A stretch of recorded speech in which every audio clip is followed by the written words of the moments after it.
what do you see is the biggest risk? I have an answer, but I'd also be interested in knowing what some of the other guests have responded. But I have an answer first, so I won't play that card and say, "Hey, what did the other guys say?"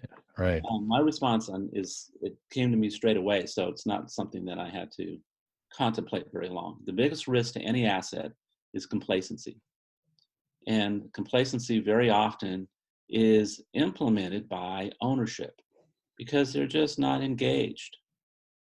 They just don't want to do the next thing, whatever the next thing is.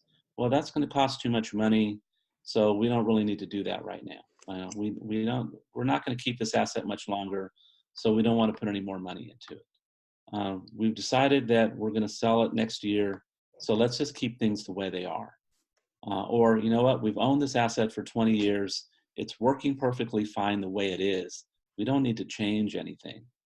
So that complacency by ownership very often negatively impacts the operations of the asset. Because it's hard for me to say it, but it's true so very often. When ownership doesn't care, why should anyone else? And that trickles down to asset management and property management. So if the owner is just completely out to lunch, never shows up, never calls, never responds to an email, never asks a question, now let's presume for a moment that there is no asset management, okay? Then property management just must presume that they're doing everything that they're supposed to do, and there's nothing that they should do any different. So you implement asset management into that same scenario. There's things asset management can do without having to knock on the door of ownership and saying, hey, can we do these things? Because very often, as I mentioned earlier, sometimes it's just a matter of systems, of implementing capacity, of doing things better better than they've been doing them, because their answer to why they've been doing them, property management, is, well, this is the way we've always done it. Well, that doesn't necessarily mean that's the best way to do it today, right? As you go forward over time. So complacency of ownership, I think, is the biggest threat to stabilized assets. And there's no great way around it as a property manager because they don't want to rock the boat. But asset management comes in the door to rock the boat. We're there to make sure that the asset is operating at its best and its highest level of efficiency on behalf of ownership.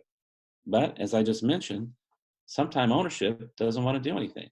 So if I put together a business plan that says, Mr. and Mrs. Owner, I'd like you to invest $250,000 in this asset, and I can tell you we'll double your rate of return. And it will take about 18 months, but you're going to go from 11% to 22% internal rate of return for the sake of investing $250,000 more in this asset. Doesn't mean they're going to do it. Even if they have money sitting in the bank and more than they can spend, well, I'll get back to you on that. I'm not sure I want to do it. Well, as an asset manager, that kind of ties your hands, right? Right. In Right. property management, like I said, if they've been doing what they've been doing and nobody's saying anything to them, they're going to keep doing what they're doing. So complacency is, I think, the biggest threat to stabilized assets. And complacency from ownership is the biggest threat within complacency.